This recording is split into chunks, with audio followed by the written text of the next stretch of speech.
It was August 1975, and the Lord had given me that day a list of things that I had never thought about before. He said, this is the way to reach America and nations for God. In every city of the world, an unseen battle rages for dominion over God's creation and the souls of people. This battle is fought on 7 strategic fronts, looming like mountains over the culture to shape and influence its destiny. Over the years, the church slowly retreated from its place of influence on these mountains, leaving a void now filled with darkness.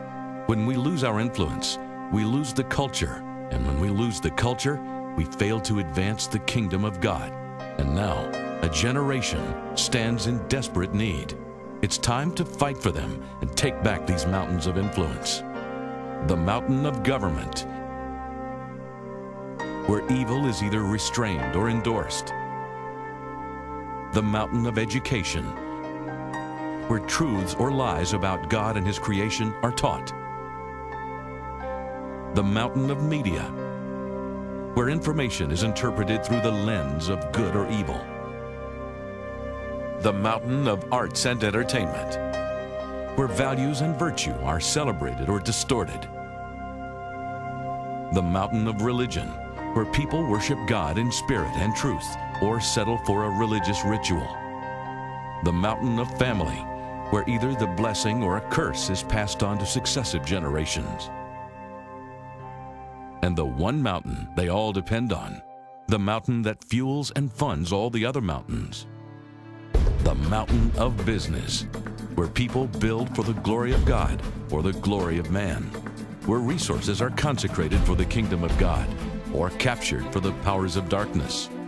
Those who lead this mountain control what influences our culture. The last 50 years, we've seen the most rapid moral decline in history. The culture we inherited from our forefathers is disintegrating before our eyes. What kind of world are we leaving for our children and grandchildren? As long as the business mountain is held by enemies of the gospel, funding for the other mountains will always be constrained, and any efforts to advance the kingdom of God will be hindered. Imagine God's people reclaiming their cities in government, in the arts and entertainment, in the media, in education, in the family, in religious influence, but only limited by their imagination and not by a lack of finances. It's possible, but first, we must take back the mountain of business. God's move to take this mountain back has already begun.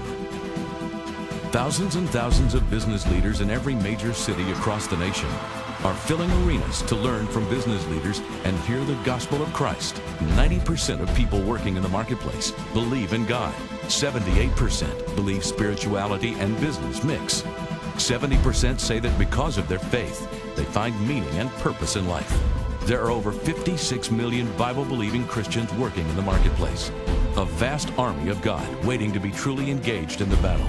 Yet this strategic army and battlefront has largely been left ignored by the church. More than 90% of church members do not feel they are being equipped or trained by the church to apply biblical faith in their day-to-day life. The business mountain is so strategic because that is the place of influence. When you look at culture, so much of culture is defined by what happens in business. If we would use the wealth of the world to bless the world, and bless it not only to distribute to the needy that which they need. When you bring economy and economic benefit to a nation or a culture, then you have influence in that culture. People, as they're transformed, who will transform all the spheres of society.